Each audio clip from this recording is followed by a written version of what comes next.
జామకాయ పచ్చడి అండి.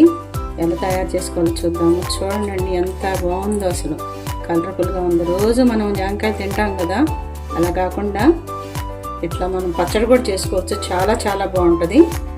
అప్పుడప్పుడు ఇలా కూడా చేసుకుని వెరైటీగా ఏం విటమిన్స్ ఏం పోవు మనకి. ఇలా జామకాయ పచ్చడి ఎలా తయారు చేసుకోవాలో చూపిస్తాను. పొట్లూరు వంటలకు స్వాగతం అండి. హాయ్ అండి. చెట్లు ఉన్న వాళ్ళకి జామకాయలన్నీ ఏం చేసుకోవాలి. మాకు చెట్టు ఉంది. జామకాయ పచ్చడి కూడా ఎలా నూరుకోవాలో చూపిస్తాను. ముందుగా జామకాయలు ఇలా దోరగా ఉన్న జామకాయలు తీసుకోవాలి. మరీ పచ్చివి అయితే బాగోవు. ఇలా టమాటో అండి, ఒక ఉల్లిపాయ, చిన్న అల్లం ముక్క, కారం మీరు ఎంత తినగలరో అంత, 3 అయినా ఇలా. ఈ పైన కూడా ఇది కూడా తీసేసేయాలన్నమాట. 2 వరకే వాడుకోవాలి, బాగుంటుంది. స్పూన్ పెట్టి తీసేస్తే వచ్చేస్తుంది. చాకండి ఇలా తీసేసుకోవాలి, గింజలు లేకుండా.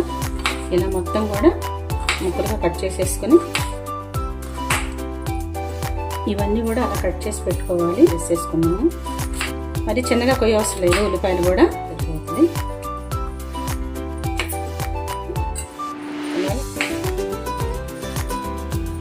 ఒక 4 పచ్చిమిరపకాయలు, ఇంత సరిపడ స్పూన్ వేస్తున్నాను ఆయిల్. చేసి పెట్టుకున్నటువంటి ఉల్లిపాయలు కూడా వేసేద్దాము. అల్లము, టమాటోలు కూడా వేసేస్తున్నాను. కట్ చేసి పెట్టుకున్నటువంటి జామకాయ ముక్కలు కూడా వేసేసుకున్నామండి. జామనే గవా కట్ చేసుకున్న జామకాయ ముక్కలు కూడా వేసేసుకున్నాము. ఇలా పెట్టేగా మూత పెట్టుకున్నాము. మూత తీసి మనం కొంచెం అటు ఇటు పెట్టుకున్నాము.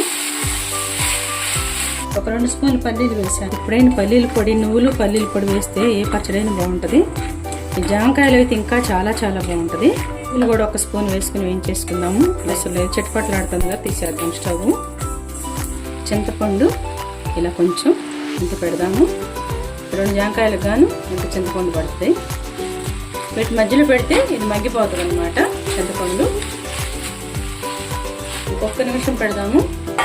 వేడిగా ఉన్నప్పుడే జీలకర్ర కూడా వేసేస్తే ఈ వేడి కొంచెం మగ్గిపోతుంది. జీలకర్ర మగ్గిపోయింది, మొత్తం ముక్కలన్నీ మగ్గిపోయినాయి. చింతపండు కూడా చూసారండి, మగ్గిపోతుంది అన్నమాట. ఆరినొచ్చి మిక్సీ వేసుకుందాము. ముందుగా పల్లీలు, నువ్వులు, జీలకర్ర మిక్సీ వేసేసుకుందాము. మిక్సీ వేసిన పొడి ఒక బౌల్లో తీసుకున్నాము విడిగా. పచ్చిగా నలిగినా పర్వాలేదు. ఇవన్నీ కూడా మిక్సీ వేసేసుకున్నాము. కొంచెం పసుపు వేసేసుకున్నాము, కాస్తంత ఉప్పు. ఇలా మొత్తం కూడా కొంచెం పలుపుగా వేసుకోవాలి, మరీ మెత్తగా కాకుండా. చింతపండు కూడా చక్కగా మగ్గిపోయింది. ఇప్పుడు కూడా ఒక 1/2 స్పూన్ వేస్తున్నాను. మొత్తం కొంచెం వెల్లుల్లిపాయలండి, కొత్తిమీర, కాస్తంత కరివేపాకు. మనం ఇందాక మిక్సీ వేసి పెట్టుకున్నాం కదా పొడి, పల్లి పొడి.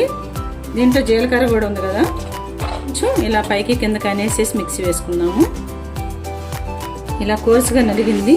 రెండో బ్యాచ్లో ఇది కూడా దీంట్లో వేసేసి ఒక తిప్పేస్తే సరిపోదు. అప్పుడు మొత్తం కలిసిపోదు. స్టేజ్లో ఉప్పు చూసుకున్నామండి. చాలా చాలా టేస్టీగా ఉందండి. కారంగా ఉంది, పుల్లగా. స్పూన్ వేస్తున్నాను కొంచెం. ఇలా పలసమోళ్ళు తిప్పుకోవాలి. మనకి జామకాయలు ఉన్నటువంటి వాటర్ సరిపోతుంది. ఉల్లిపాయ, జామకాయ, టమాటోలో ఉన్న వాటర్ సరిపోయిందన్నమాట. మీరు ఒక్కరోజే కనుక తినేసేటట్టయితే ఆ పూట ఎక్కువ ఆయిల్ అవసరం లేదు. లేదంటే 2 రోజులు ఉంచుకోవాలంటే ఫ్రిడ్జ్లో పెట్టుకోవచ్చు, ఏం పాడవదు. కొంచెం ఆయిల్ ఎక్కువ వేసుకోవాలన్నమాట.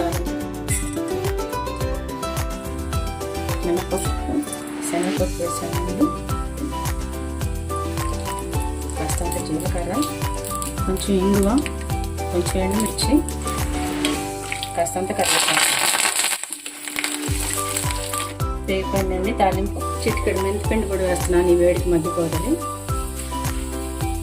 తాలింపు వేసేసుకున్నాము.